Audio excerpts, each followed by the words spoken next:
بسم اللہ الرحمن الرحیم۔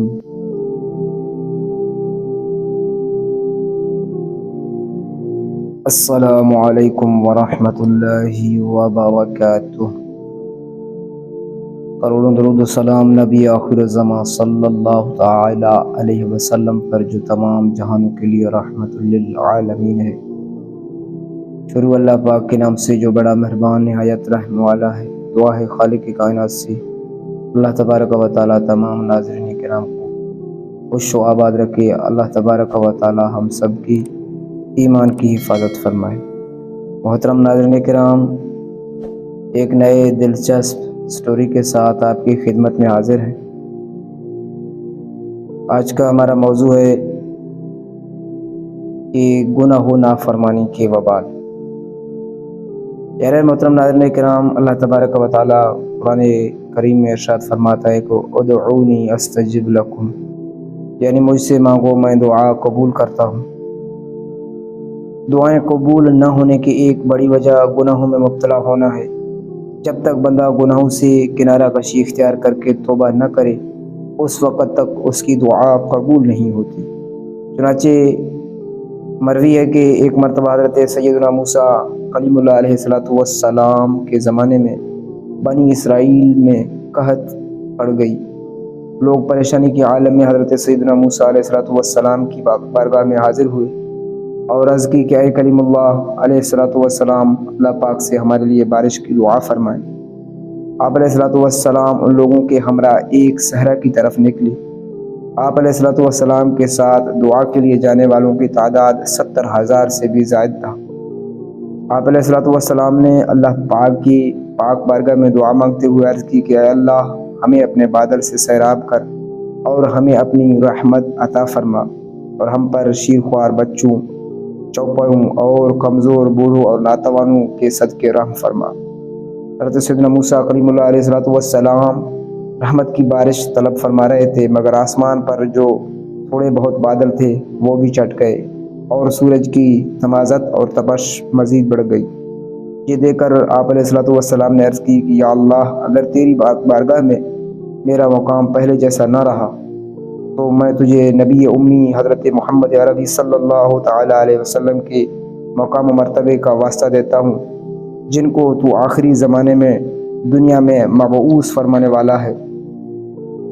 اللہ پاک نے فرمایا کہ اے موسیٰ علیہ السلام، میری بارگاہ میں تمہاری مقام مرتبہ میں تبدیلی نہیں ہوئی، بلکہ تم میری جناب میں اب بھی بڑے مقام و مرتبے والا ہو، لیکن تمہارے درمیان ایک ایسا شخص ہے جو 40 سال سے میرے خلاف اعلان جنگ کیے ہوئے ہے۔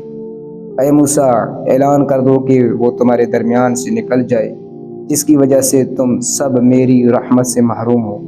حضرت سیدنا موسیٰ علیہ السلام نے بارگاہ خداوندی میں عرض کی کہ یا اللہ پاک، اے مالک و مولا، میں ایک کمزور بندہ ہوں، میری آواز بھی کمزور ہے، ان سب تک کیسے پہنچے گی؟ تو یہ 70,000 سے زائد کا مجمع ہے۔ اللہ پاک نے فرمایا کہ تمہارا کام اعلان کرنا ہے اور سب تک آواز پہنچانا میرا کام ہے۔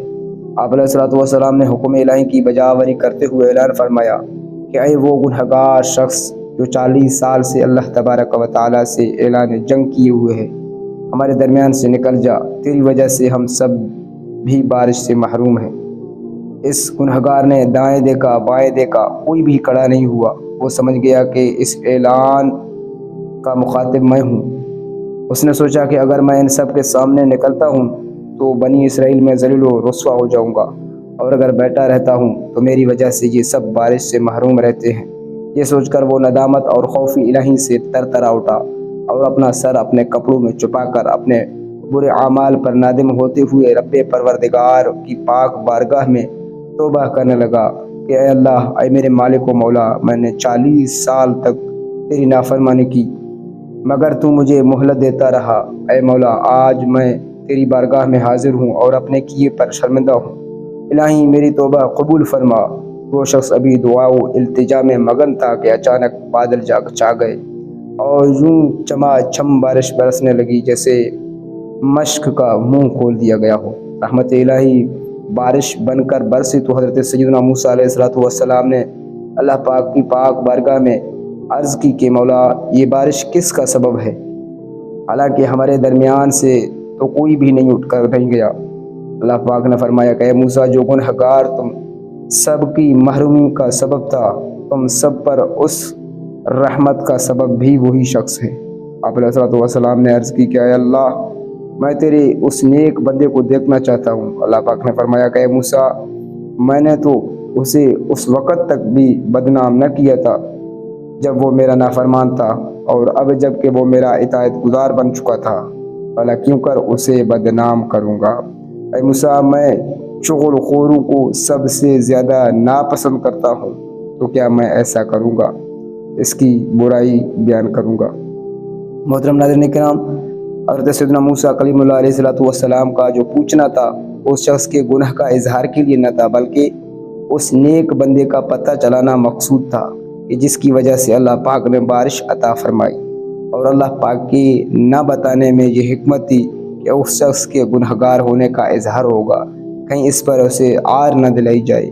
ہمیں بھی چاہیے کہ کسی مسلمان کے خفیہ عیب پر مطلع ہو کر بلا اجازت شرعی اس کی رسوائی کا سبب نہ بنے، بلکہ پردہ پوشی کر کے اجر کمائے۔ جیسا کہ حدیث پاک میں ہے کہ حضرت سیدنا عبداللہ بن عباس رضی اللہ تعالیٰ عنہ سے روایت ہے کہ نبی مکرم نور مجسم صلی اللہ تعالیٰ علیہ وسلم نے ارشاد فرمایا، جو اپنے مسلمان بھائی کی پردہ پوشی کرے گا، اللہ پاک قیامت کے دن اس کی پردہ پوشی فرمائے گا، اور جو اپنے مسلمان بھائی کے راز کھولے گا، اللہ پاک اس کا راز ظاہر کر دے گا، یہاں تک کہ وہ اپنے گھر ہی میں رسوا ہو جائے گا۔